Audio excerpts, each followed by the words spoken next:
Hello, Chargers fans, and welcome to this episode of Chargerscast. We are a fan-based podcast about everything Los Angeles Chargers. I'm your host, Kirk Brewer. I'm a San Diego native and been a Chargers fan since 1978.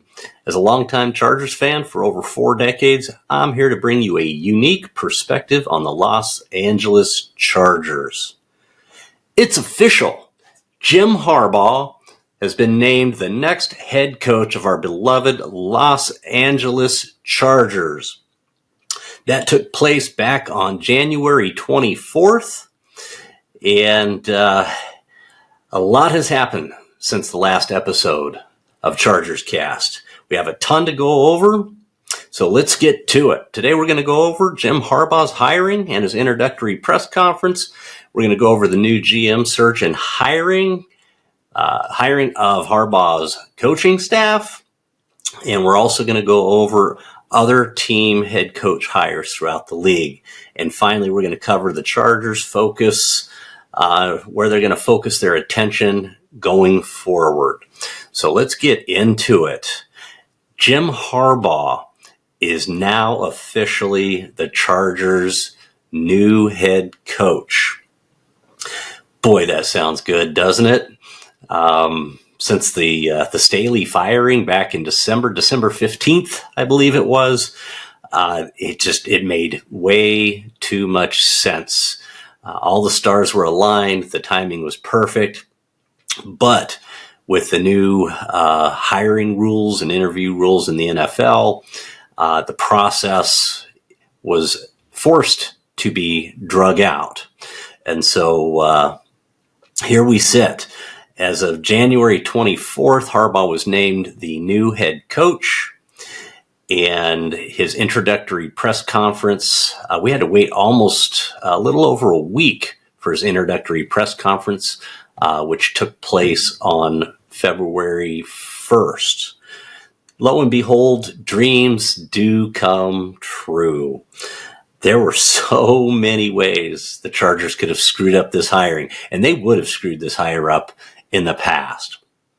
It just made way too much sense, which really scared me that this wasn't going to happen. Literally, it seemed like all the stars were aligned for this hire to happen. And boy, if history was going to prove us correct, if there was a way to screw it up, the Chargers were going to screw it up. But lo and behold, they didn't screw it up this time. They got it right. And I got to give a ton of credit to John Spanos. I believe this is the first hire that he was kind of put in charge of. And so I think it kind of some new blood calling the shots for the Chargers, and maybe not all the shots, but having a very heavy influence on making those decisions. He was the point man on the whole hiring process. And while they interviewed a ton of people, I believe their focus was on getting Harbaugh. He was number one top of the list. I know he sure was number one top of the list for me and a ton of other fans. Again, it was like Harbaugh 1A, 1B, 1C, and then there was a big drop off to any potential other candidates. While some of them may have been legitimate and some less legitimate, there was a huge drop off between Harbaugh and the rest of the competition. And so it was great to see the Chargers get this right. Hats off to John, hats off to Dean. Man, they got it done. I think part of it, and I may be wrong on this, like I said, I think part of it had to do with John Spanos, and I think part of John making this happen, helping make this happen, is maybe part of it's the changing of the guard as far as calling shots there at the Chargers. I wouldn't say Dean's not involved anymore. I think he's heavily involved still, but I think John has a much bigger influence. And part of that, we're maybe in the process right now of changing of the guard and passing the torch. Part of that, I think, had to do, as far as going out and making the Harbaugh hire, is they realize they are 7 years now in the LA market. And if they're going to make a dent in that market, then you got to go big. you can't continue to do what the Chargers have been doing essentially since letting Marty Schottenheimer go, and the level of or lack of success that they've been having, and make any sort of dent whatsoever in the LA sports market. I mean, they are so far behind the Lakers, the Dodgers, the Rams, the Angels, the Clippers. The list goes on. USC, if they want to make a dent and get their fair share of that market, then you got to go big. And going with Harbaugh was going big. And it just made too much sense. I mean, it seems the stars were aligned. You know, I said in previous podcast, I think that retrospectively, if they had fired Staley last year after that Jaguars game, and I was leading the pack as far as he should have never, ever gotten off that plane back from Jacksonville and still been the head coach of the Chargers. He should have been fired after that game. However, if there's possibly a saving grace to suffering through the 2023 season, I think it would be that the stars aligned. There was rumors last year that Harbaugh was interested in the Chargers job, but there were also rumors that Sean Payton was interested in the Chargers job. And while Harbaugh was somewhat dipping his toe in the waters, I think he had unfinished business that he needed to attend to back in Michigan, i.e. That is finishing what he started in getting that national championship, which he has now since done. I think, it was just an alignment of the stars that the job he really wanted was the Chargers job, not necessarily the Minnesota job from a couple years ago, definitely not the Denver job.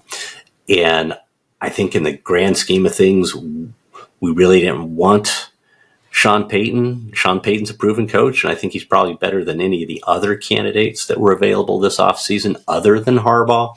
But even there's still a drop-off between Harbaugh and Payton. Payton's good. Harbaugh's great. Harbaugh's won every single place he's gone. Period. End of subject. He changes the culture. He's going to help be the face of the franchise. He's going to help with media in LA. I mean, just an amazing, amazing hire.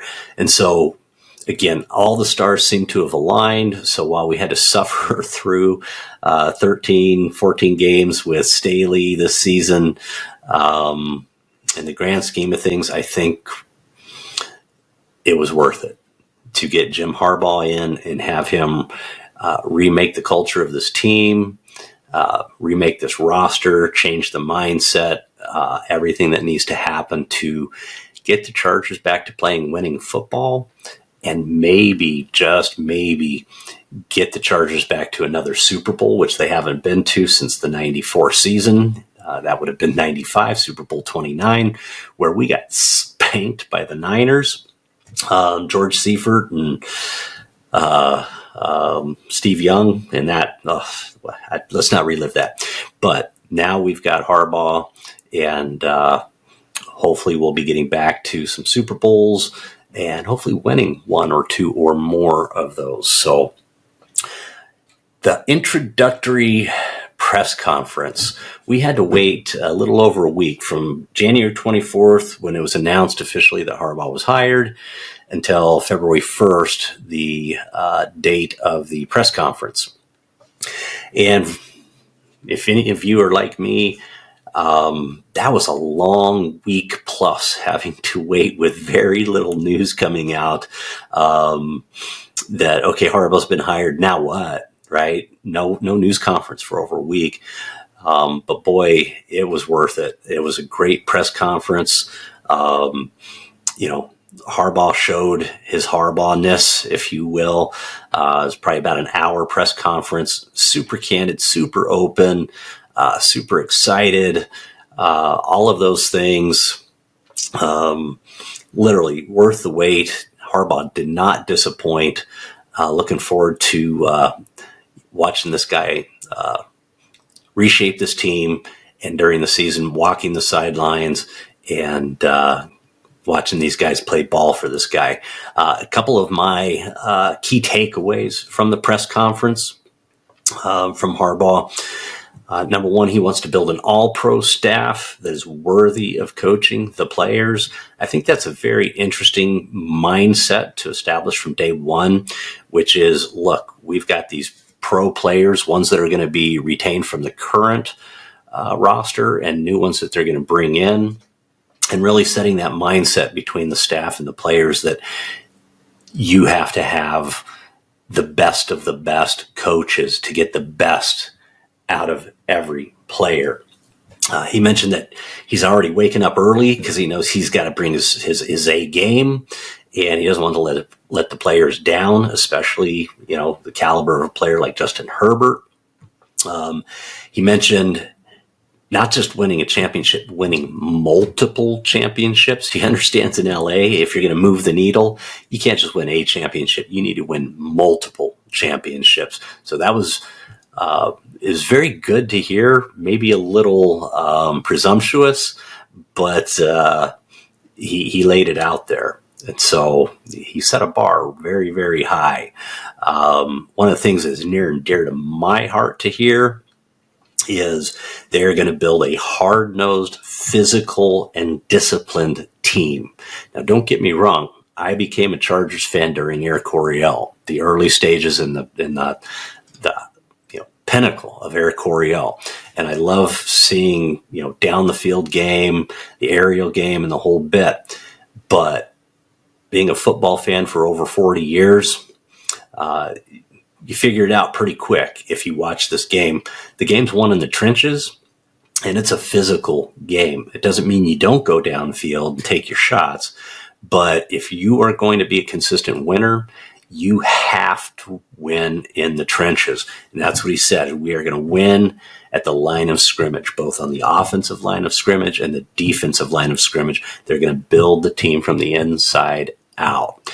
And if I got my dream job of being a GM or an assistant to a GM of a football team, that's where I would focus almost all of my attention, would be starting at the lines, both the offensive and defensive line, and making sure you dominate in the trenches with the big boys. That's where you win it. And then he also mentioned protecting Justin. He's called Justin a crown jewel, and you have to protect that guy. That guy can do so many things if he's protected. And he mentioned he touches the ball every single play. And so, having been a quarterback himself, he obviously realizes the importance of that position and the importance of protecting that player in particular so that he can run the entire offense. So, said all the right things that aligns with the way I would like to see a football team built, in a consistent winner. What I believe creates a consistent winner. So great press conference. There are a few things that, we can all get ready for, which is part of having Harbaugh coach now, what I like to call Harbaugh-isms. He had a bunch of them. I mean, pretty much the whole press conference was Harbaugh-isms. But a few of my favorites for you: family, faith, and football. That's basically eat, sleep, and drink. Family, faith, and football, in that order. Number two, he basically described his life as play football, coach football, then you die. You play football, you coach football, then you die. So that's the level of dedication that we can expect from Jim Harbaugh. Another one is to be better every day, which I think no matter whether it's football or anything else, we can all aspire to. Another one is, and we'll get used to this. This is going to be part of the Chargers mantra from here on out, which is, who has it better than us? And the response, of course, nobody. And then we will win championships, plural, or die trying. Again, that's just what you want to hear out of a coach that's coming into a team, especially one with a winning track record like he has, which is we're going to win championships or we are going to leave all of it out on the field, dying, trying. So love to hear it. And then one of the last ones, and this kind of goes back to how they plan on building the team to be a physical, hard-nosed team, is don't let the powder blues fool you. Meaning, when you come to play the Chargers, you better expect a full 60 minutes of hard-nosed football. And when you leave that field, you will know you were in a football game. So I love it. Absolutely awesome. Great Harbaughisms. And we've got a lot more of those in our future, Chargers fans. Looking forward to it. Let's, now that we have Harbaugh as our coach, let's move on to the GM search and hire. We now have a new GM. They had whittled it down to the final 2 candidates. As we discussed previously, they had interviewed a ton of folks. I want to say it was probably at least 6 candidates, if not more. Quite a few of them had Harbaugh/Ravens connections, but they winnowed it down to the last 2 candidates being Brandon Brown, who was assistant GM for the New York Giants, which I could not find any specific ties to either of the Harbaughs. And then Joe Hortiz, who was the Ravens director of player personnel. And as I mentioned in the previous podcast, Hortiz, having reviewed all of these guys' resumes and history, Hortiz was really the most interesting candidate to me. And turns out, we'll talk about a little bit later, there were some other things, some other connections with Hortiz that weren't even really kind of on his resume that really even made an even stronger connection. But to me, Hortiz was the clear winner based on his pedigree with the Ravens. He'd been there 23 years. He basically came up in the Ravens organization under Ozzie Newsome and the whole crew there. And he has history with both the Harbaughs. We ended up actually at Harbaugh's introductory press conference on February 1st.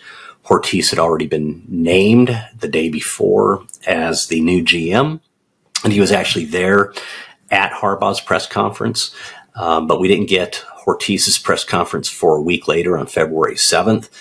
And this was for a press conference for a general manager. This was an awesome press conference. He seems like a great guy, family guy once again, lives, breathes, eats football, really candid, really outgoing, really got a chance to kind of learn a lot about him, how he came up in the ranks in football and kind of what his philosophy is. Very similar to Jim Harbaugh. And you would think, coming from the Ravens, which are a hard-nosed physical team as well, not that they lack in the skill players, but they're very hard-nosed physical team. I think everybody has always thought that of the Ravens. So it's really great to get that confirmation from him that the relationship with the Harbaughs, his philosophy about the team, how he likes to build a team. It's got to be physical. Again, build it from the inside out. Got to dominate the line of scrimmage. His philosophy is skill set, physical skills of a player are only 50% of the equation. The other 50% is the person themselves. Do they have good character? And are they team people? Do they put the team before themselves? And so that was really, really refreshing to hear as well. So sounds like a really, really good fit. He confirmed, Harbaugh's philosophy of, look, if when you step on the field with the Chargers, 60 minutes later, when you walk off that field, you will know you were in a hard-nosed physical football game. Turns out he actually knew Jim Harbaugh before John Harbaugh, even though he's been with the Ravens for 23 years and been working with John Harbaugh. He told a really cool story, which, again, just a little bit about his personality and his history. It was a great interview and press conference, really just getting a chance to know him, the person, and him as the new GM. But one of the stories he told is he actually knew Jim Harbaugh going all the way back to when Harbaugh was quarterbacking the Colts. And turns out Hortiz was an intern on the Colts. I think he said he was like 22 years old. And Jim and the backup quarterback for the Colts at the time took him out to play a game of racquetball. And he shared the story about how physical that game was, but how much fun he had hanging out with these guys, and just kind of his first impressions and experiences getting to know Jim Harbaugh. So he's actually known Jim Harbaugh for quite a long time. Not that they're close buddies per se, but they have known each other and been acquaintances. Not to mention from his time scouting for the Ravens, scouting Harbaugh's Stanford team as well as his Michigan team. So a lot of connections there. Also, John Harbaugh gave Joe Hortiz glowing endorsement, which Jim said basically there's nobody he trusts more than his brother, which is completely understandable. And also with Jim being hired first, I think it was pretty obvious that Jim had some say-so in the hiring of the general manager. So if you stack all of these things up, I think it was probably much a no-brainer at that point that Hortiz has now been named as well as our new general manager for the Los Angeles Chargers. I think it's an awesome hire. I think it's an awesome fit, in particular with Jim Harbaugh. But honestly, if we had any coach with the same philosophy as Jim Harbaugh, I think having a general manager that grew up under an Aussie Newsome organization, there's a lot we can learn from that organization and carry over to the Los Angeles Chargers. So just a phenomenal hire from that perspective. So again, a lot to be looking forward to this offseason. Now, let's get into the coaching staff. Harbaugh was asked what his first order of business was, and that was hiring a coaching staff, an all-pro coaching staff that is worthy of coaching these players. And so that was his primary focus since being hired, is getting his coaching staff filled out.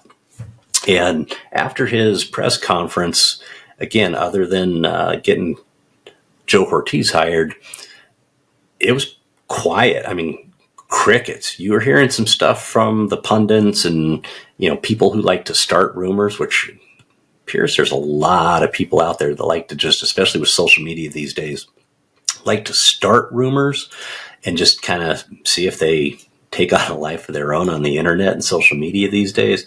But it was pretty doggone quiet. You didn't hear, you heard name dropping, but you didn't hear anything official coming out for a while. And so we were all kind of waiting on pins and needles to find out were these rumors going to become true and who was ultimately going to start filling out Harbaugh's staff. So the staff's pretty much complete at this point, maybe save a few low-level assistants. And so let's just kind of go over it here. The defensive coordinator has been named. That is Jesse Minter. He came over with Harbaugh from Michigan. He was the defensive coordinator at Michigan. Greg Roman has been named offensive coordinator. He was previously the offensive coordinator of the Ravens back when Lamar Jackson won his prior MVP, I believe. Our special teams coordinator is Ryan Ficken, and he is a holdover. He is the lone holdover from the previous staff, and I suspect the Spanos has had a little bit to do with that. Mark Tressman has been named senior offensive assistant. Andy Bischoff has been named the run game coordinator / tight end coach. Marcus Brady's passing game coordinator. He comes over from the Colts, being offensive coordinator. Steve Klinksdale, defensive backs coach, comes over from Michigan. Mike Devlin, as offensive line coach, comes over from the Ravens, where he was previously assistant offensive lines coach. Mike Elston is defensive lines coach. He comes over with Harbaugh from Michigan, where he was the defensive line coach there. Sanjay Lal, this was an interesting hire. He's a wide receivers coach, and he comes over from the Seattle Seahawks, where he was their wide receivers coach. We know how good the Seahawks receivers are.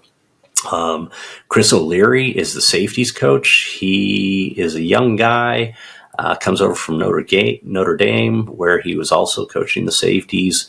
And then a few other notable staff hires. Probably the most noteworthy is Ben Herbert. He comes over from Michigan as the strength and conditioning coach. A lot has been made about this guy.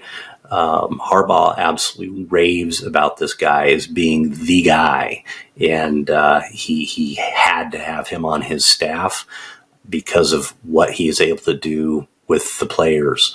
And so looking forward, with all of our injury history going back years and decades, really looking forward to getting this guy on and seeing what he can do with our players, bringing their durability up, minimizing injuries, and really maximizing their physical talents. Another interesting notable hire, Navarro Bowman has been hired as the linebackers coach.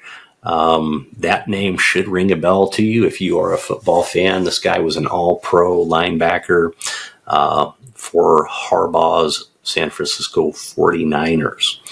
And then here's a name for you. Here's a throwback. Well, maybe not a throwback, but here's a familiar name for you. Shane Day has been named the quarterbacks coach. Shane Day spent last season in Houston coaching C.J. Stroud, which I think we all know how that kid performed as a rook. He lit it up. He played like a seasoned vet. And for those of you who may not follow the Chargers that closely, Shane Day had spent the previous 2 seasons with us, the LA Chargers, as Herbert's quarterbacks coach under Joe Lombardi, the offensive coordinator. And it's my understanding Herbert absolutely loved working with Shane Day. They were super, super tight. And so this is a huge hire to make sure they keep Herbert's comfort level as good as they possibly can, as they are changing again to a 4th offensive system in 5 years, and having Shane kind of be there with him through it, especially because he'd already been with him for 2 seasons. So this will be their 3rd season together. I think that's a huge hire, and you probably can't overstate that.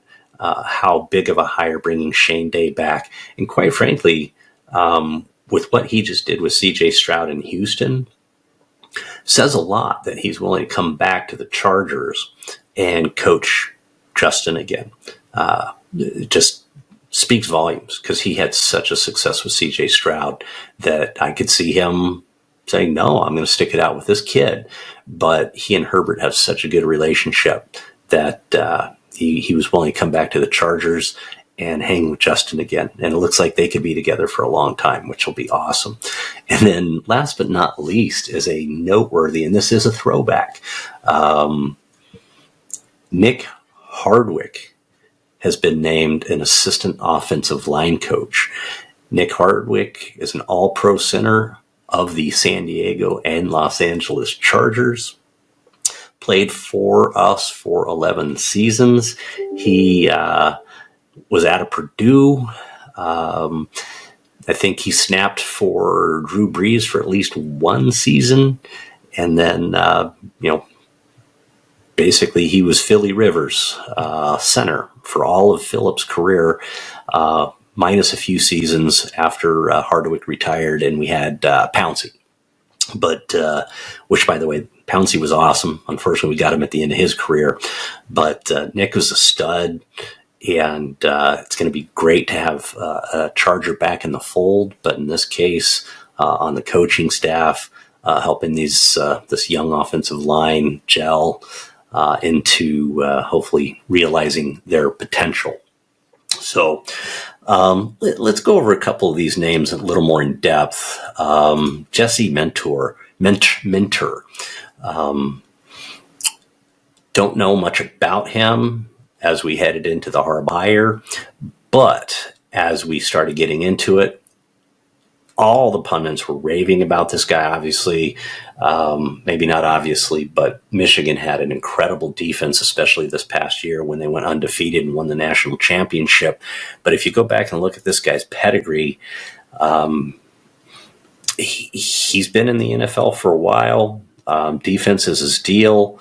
He spent a lot of time with the Ravens, 2017, 18, 19, 20 with the Ravens. As a defensive assistant, defensive backs coach. Then he left for a season and went to Vanderbilt, where he was a defensive coordinator. And then he went to Michigan for 2 seasons as defensive coordinator there. And we all know what they did. And so everybody raves about this guy as the up-and-coming defensive kind of guru kind of guy. So Harbaugh obviously knew what this guy was about and was insistent on bringing him over as part of his staff. Greg Roman. I think this guy's somewhat of a polarizing figure. Some people love him, some people hate him, but he goes way back with Harbaugh. I mean, he was at Stanford with Harbaugh. He was, and we know what he did with Andrew Luck and, oh my goodness, what was the running back they had back? Toby Gerhart. Do you guys remember Toby Gerhart? They made Stanford into a powerhouse with Andrew Luck and Toby Gerhart. Toby Gerhart almost won the Heisman. He didn't have as much success in the NFL, even though he did have some success. But if there's one thing we can say about Greg Roman is he has a pedigree. He's cut his teeth, both the college level and in the NFL level. I mean, this guy goes all the way back to the Panthers in 1995. Think about that. Where were the Panthers in 95? They were, an expansion team. And under a huge coaching staff back in the day. And then Stanford, and Buffalo, and Baltimore Ravens. He was the offensive coordinator when our boy, the quarterback over there, won his first MVP. And so I think one thing most people will agree on, this guy is a run game guru. Okay. His passing game, he may not be the most innovative of folks out there, but if you're going to just ground and pound, this guy is the coach you want. Okay. So I think that's the direction we're heading first, is establishing a very physical run game. And he's been with Harbaugh at Stanford, with the 49ers. 49ers went to 3 straight NFC championships and 1 Super Bowl with Greg Roman as the offensive coordinator. The Ravens with Lamar Jackson did some really, really great and innovative things. And so I think this guy's got an opportunity to come in with the Chargers with Justin Herbert and help rebuild this roster and turn them into a physical powerhouse. Let's move on to Ryan Ficken. Not a whole lot to say other than I think the Spanos has had a lot to do with him sticking around. We've had horrible special teams going back to since basically we lost John Carney. We really haven't had and Darren Bennett for you Chargers fans. When we had John Carney and Darren Bennett, we really had solid special teams. And since then, it's been up and down. We've had some good, we've had some bad. Well, Ryan Ficken came in 2 years ago and really turned our special teams around. And we've got some quality special teams now, and I think the Chargers wanted some continuity. And so that, I think, was kind of the one place that maybe the Spanoses insisted Harbaugh consider holding over, and they have. So that's a really cool thing for the Chargers and for us Chargers fans. I mean, you got to love Dicker the kicker, right? This kid's hilarious, and he's money. Okay. Let's talk a little bit about Mark Trestman. Trestman is an interesting hire, and he's got a history with Harbaugh. He has been named senior offensive assistant. So he's not a coordinator. He's not a passing game coordinator, not a run game coordinator.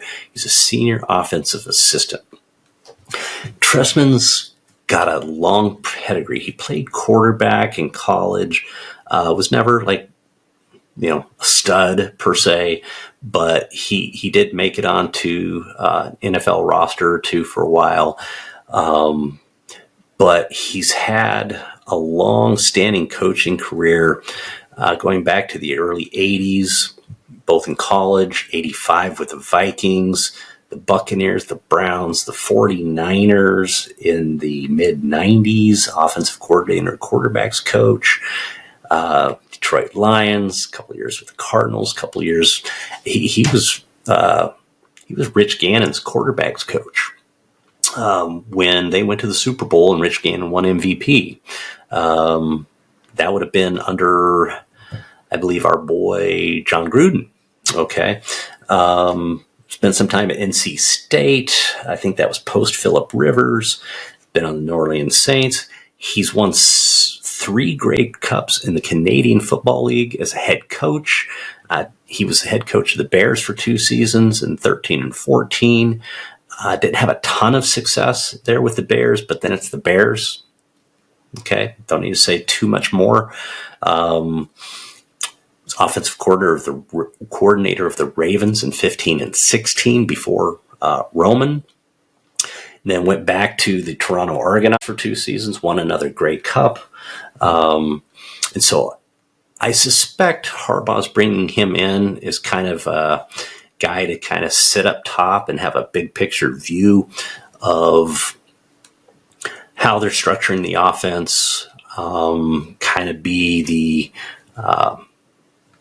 provide some innovation, be involved with the passing game in particular, I think. But probably instead of being hands-on and coaching, he's going to be more high level, scheme, fit, that sort of thing with his experience. Then Andy Bischoff, heard a lot of good things about this guy. He actually came over from the New York Giants. He was named the run game coordinator and tight ends coach. Heard a lot of good things about this guy.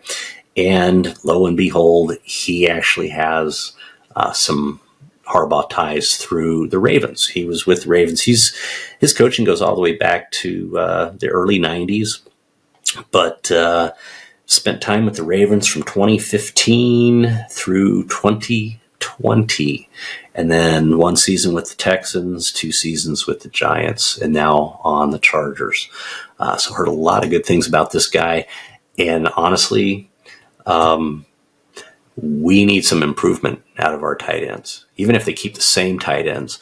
I could see Parham hanging around. I am not a big fan of our other guy. Why is his name escaping me right now? Gerald. But maybe that's why. Is he's literally forgettable. I like the way he played at the end of the season when there was nothing to play for. He was physical. I like that about him. But we need to elevate our tight end play. And so regardless of who's playing the position. And by the way, I like, what's his name, Strong. I think that guy had a lot of potential as well as an ex-quarterback, now transitioning to the tight end position. So Storm. So good hire there. Marcus Brady, passing game coordinator. He comes over from being the offensive coordinator of the Colts. And so that's a good thing. I think he was OC of the Colts under our boy who had coached last in Carolina. And then he ended up moving on as an offensive consultant to the Philadelphia Eagles the last couple of years. So he's got some good pedigree as well. And I think he will bring a lot to the table. Steve Clinksdale, DB's coach from Michigan. Enough said there. Devlin, assistant offensive line coach from the Ravens, now our O-line coach. Sanjay Lal, this was an interesting hire, and it kind of makes sense when you stop and think about it from the perspective of Pete Carroll was just let go of the Seahawks, that he knew they were going to have a new coaching staff come in, and so this guy was essentially available. At least he didn't know if he was going to be retained or not. And so the Chargers swooped him up. I mean, he's worked with some really good receivers there. DK Metcalf is the most notable at this point, but they've had some good receivers in Seattle for quite a while now. And this guy's been there the last couple of years, helped DK evolve, but this guy's got a history. He's worked with some really talented receivers, going back to the Oakland Raiders, 2007, 8, 9, 10, 11, the Jets, 12 through 14, Buffalo Bills, 15, 16. They had a couple really good receivers on that Bills squad. The Colts, 2017, that would have been, I think, a Pro Bowl year for T.Y. Hilton. In fact, he may have led the league in receiving yards that year. A couple years with the Cowboys, 18 and 19, Seahawks in 20, Jaguars in 21. Jaguars had some talented receivers, and then back to the Seahawks, 22 and 23. So some excellent hires here. Navarro Bowman, that'll be an interesting one. His coaching resume is limited, and so it'll be interesting to see him come in and coach at the pro level. We know he knows how to play the position. Can he coach the position? I don't think our linebacker position can really get any worse, to be honest with you. I could be wrong, but we could definitely use some market improvement there. Already talked about Shane Day. I think that's a boon, getting Shane back. That's going to be huge for Justin. We need to get Justin back to being Justin, and I think Shane is really going to help with that on the day-to-day. And then get Nick Hardwick in. That's going to be awesome.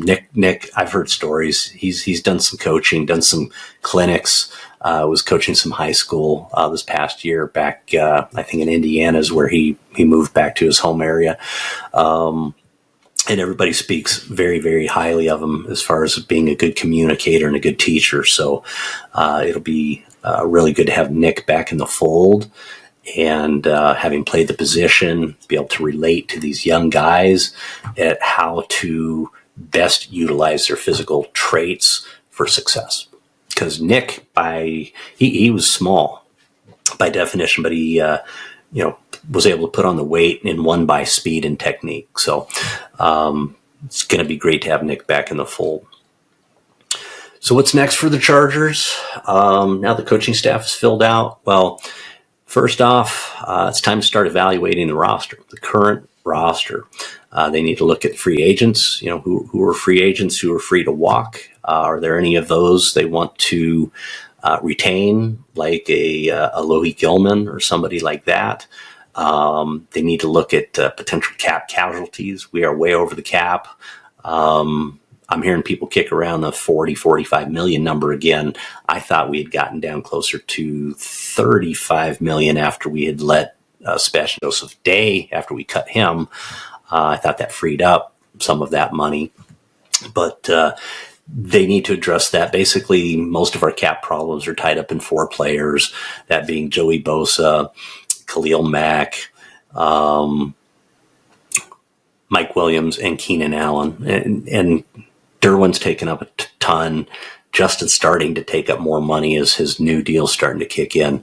But those first 4 players are ones that they're really taking up really all of the cap hit. So they need to deal with that. They also, as part of that, they need to start looking at, some of those folks as far as potential restructure candidates versus being cap casualties. And then the other thing they need to do is they need to evaluate the roster, period. The folks who are supposed to stay, evaluate the roster. Are they a good fit for what they want to do with this team? There may be some folks that just aren't Harbaugh people who aren't going to fit what he wants to do, whether it's, the culture of team first versus, selfish me first, or it's just their physical traits that they aren't capable of based on their resume and their film. They're not capable of executing their job the way the new regime expects it to be executed. So they really need to evaluate the current roster. So that's number one. Right behind it, number 2 is prepping for the combine and the draft. I think this is a huge advantage for us, having the turnover that we're having that turnover end up being Harbaugh and Hortiz. Harbaugh, coming out of the college ranks, he's been recruiting all of these players. And so he's going to have some really good knowledge for the first couple of years here of these college players coming into the NFL draft.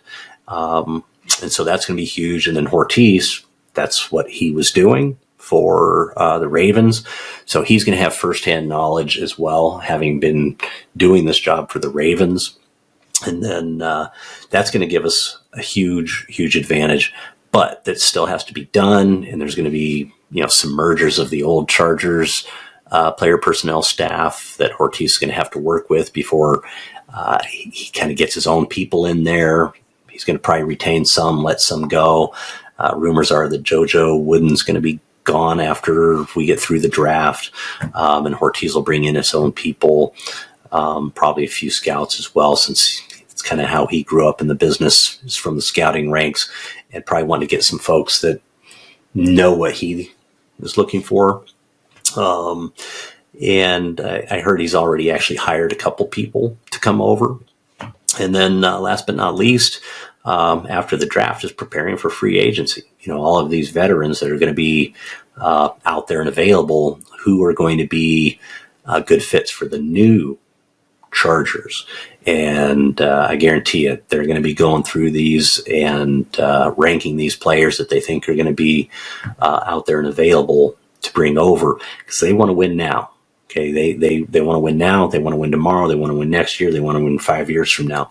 And so between the draft and free agency and retention on the current roster, they've got a lot of work ahead of them. So that's where they're going. We'll continue to monitor that.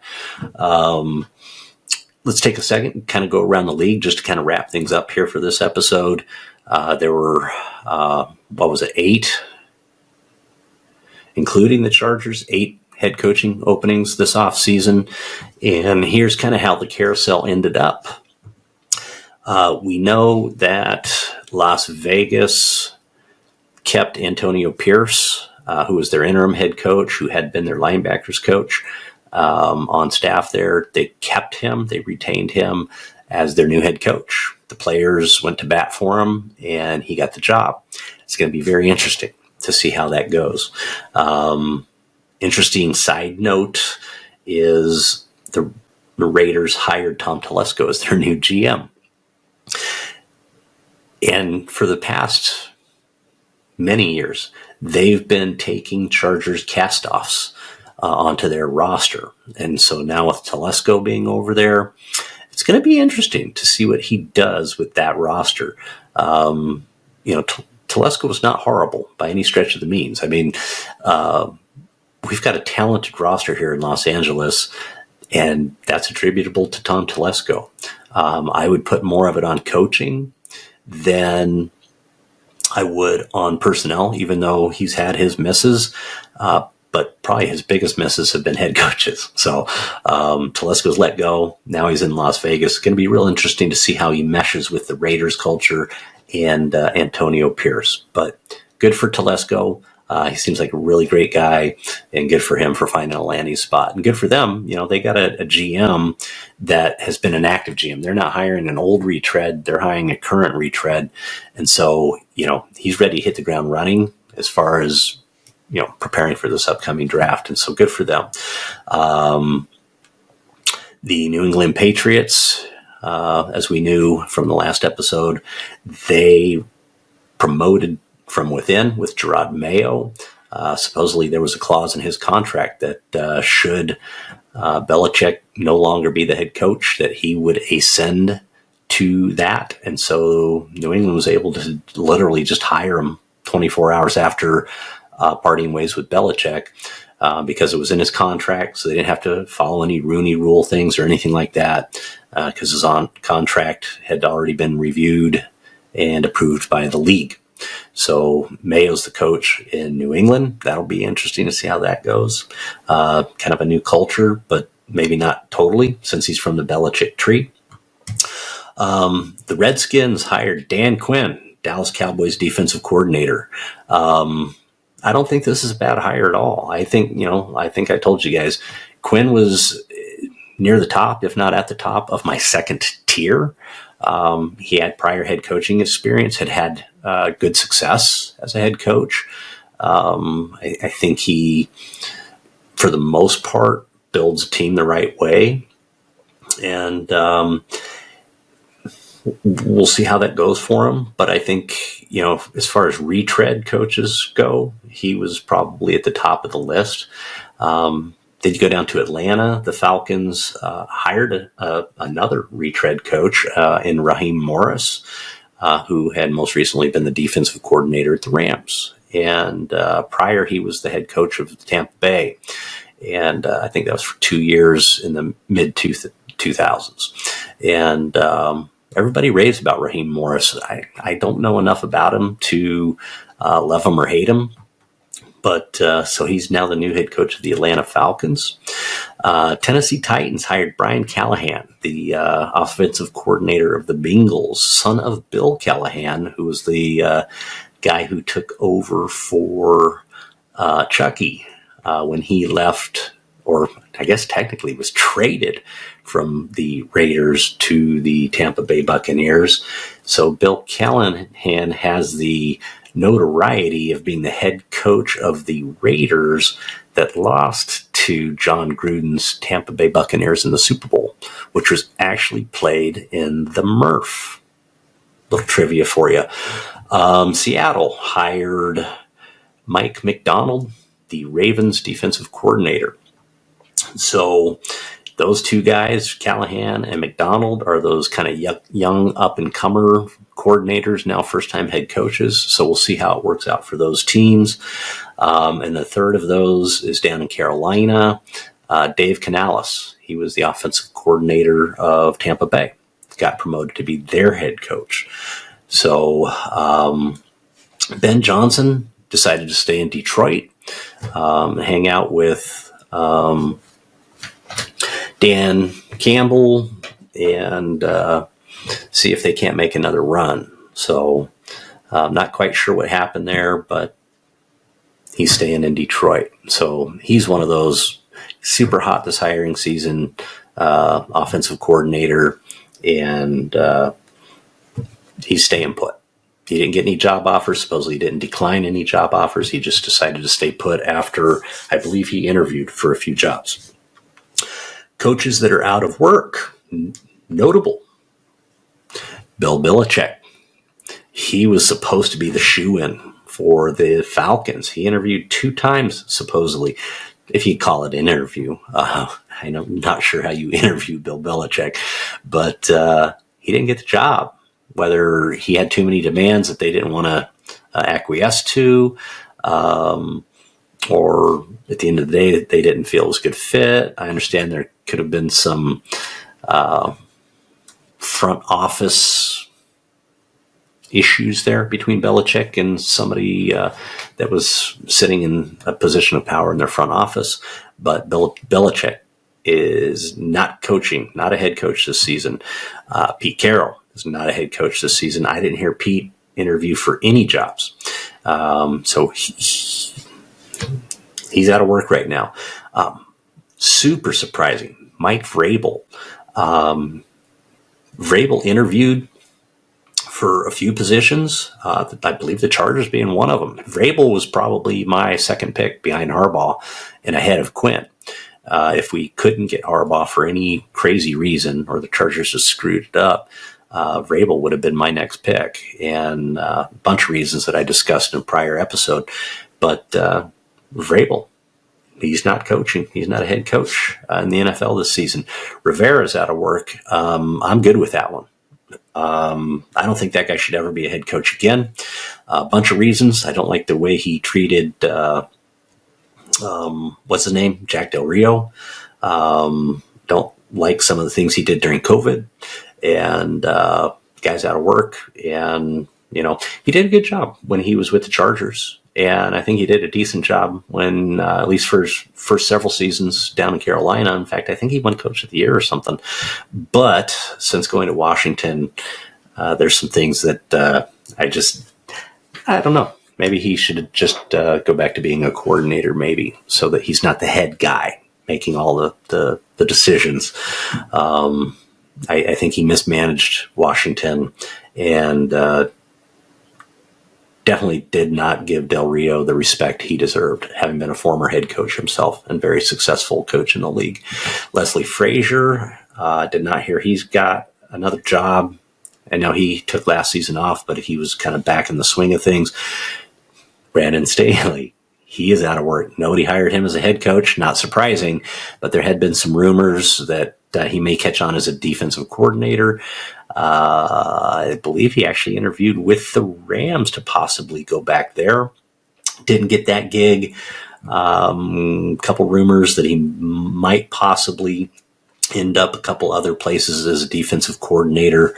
But as of this episode, he's out of work. Now the Chargers are going to be paying him for a season, so that's not too horrible.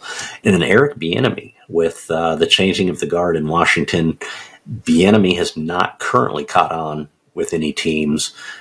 It's my understanding he could end up going back to the Chiefs in some capacity or another. We'll see. But that's kind of the state of affairs right now. Like I said, there's a lot that's happened since the last episode. The most noteworthy is Harbaugh is officially the head coach of the Los Angeles Chargers. It is a new day for Chargers fans, and we have a ton of reasons to be optimistic and finally be rooting for our Chargers again, and not in vain, but truly have an opportunity to become winners, consistent winners, and hopefully physically dominant. This is football, okay? This isn't for the faint of heart. I believe to win in football, you have to do the Marty Schottenheimer and the Bobby Ross version, which is you need to win in the trenches, and you need to be able to run the ball down their throat like Natron Means could and LT could. And so we have a lot to look forward to. It's going to be an exciting offseason as the roster takes shape and we get ready for the draft. We've got the 5th overall pick. Are we going to take that pick? Is there something going to happen? Something to trade up in front of us? Are we going to get an opportunity to trade back, pick up more picks, which would be awesome? So there's a lot of stuff that's going to be going down this offseason, and Chargerscast should be the place to be. Love to take your questions. Feel free to put questions down below. You can always email me at chargerscast@gmail.com. Love to answer your questions here on the episode.